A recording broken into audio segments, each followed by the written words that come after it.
سنور. شرحتها النهارده في شركه نانو فور لايف خلاص تقريبا. مظبوط.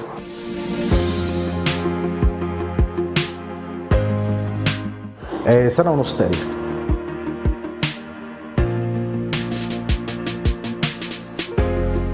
مختلفة تماما، كلام وكشكل وحماية لا، موضوع مختلف. ايه البينيفيتس اللي عادت عليا او ايه المنافع اللي عادت عليا؟ تمام كده؟ لا كتير. انا عندي مشكلتين دايما موجودين معايا عشان بدخل مواقع كتيرة وكور شغلي اعمال ترميل واعمال دهان واعمال معالجة معادن واعمال كوتنج، فدايما يبقى فيها فيبر او دست او رذاذ من الدهانات بيتراكم من الجو المتناثر فيه فبيقع على العربيه سليم، وانا جايبها لونها اسود فكان بيظهر فيها نمش يعني سليم، وده ما بيطلعش سليم نهائي الا عن تجربه يعني سليم. التجربه اللي انا كنت اعرفها قبل ما اعرف موضوع النانو سيراميك او دايموند يعني سليم، ان الموضوع ده لازم بولش، فكان بياخد من طبقات الدهان.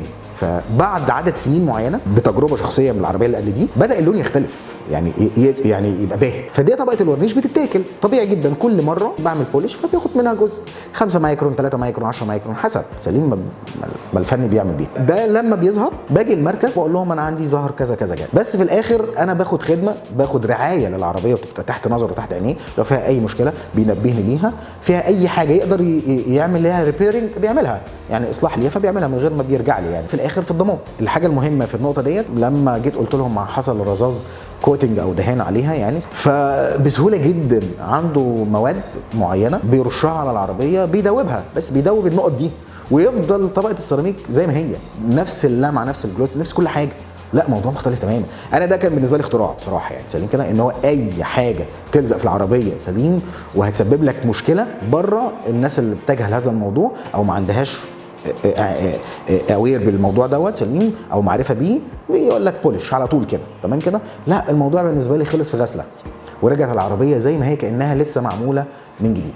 انا بدخل في اماكن فيها جبل صحراء تراب كلام من ده، الكلام ده وانا سايق العربيه او حتى وهي واقفه الرمله والكلام ده بتاكل في الدهان بتاع العربيه، فبيعمل ابريجن ليه بياكله بينحره تمام كده.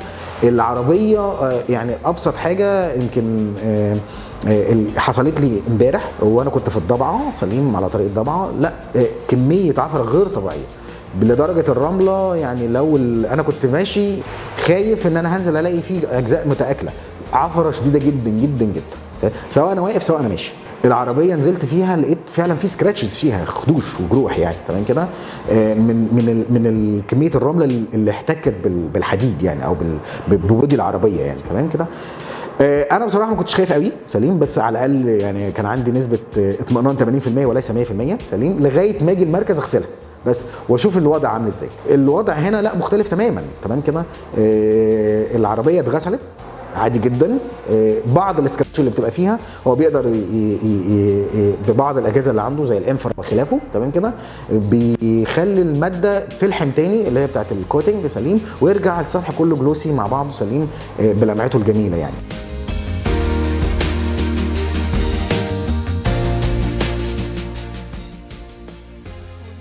التقييم كويس جدا، ودي انا جربتها بعد السنه الاولى كنت باجي اغسل العربيه عادي جدا، فكانت العربيه بتطلع بيرفكت كويسه جدا جدا جدا.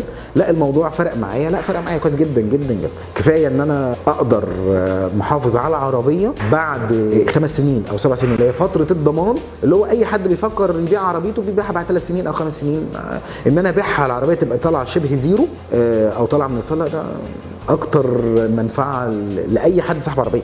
من اشطر الناس اللي انا قابلتها حتى الفنيين اللي موجودين هم عارفين بيعملوا ايه، حتى لو مدير المركز مش موجود هم عندهم بروسيدور او اجراءات معينه بيعملوها بتعليمات معينه، سواء غسيل عربيه سواء متابعه سنويه بس. فموضوع هنا ما يتقالش اكتر من كده يعني في المركز. نانو فور لايف، it's more protection.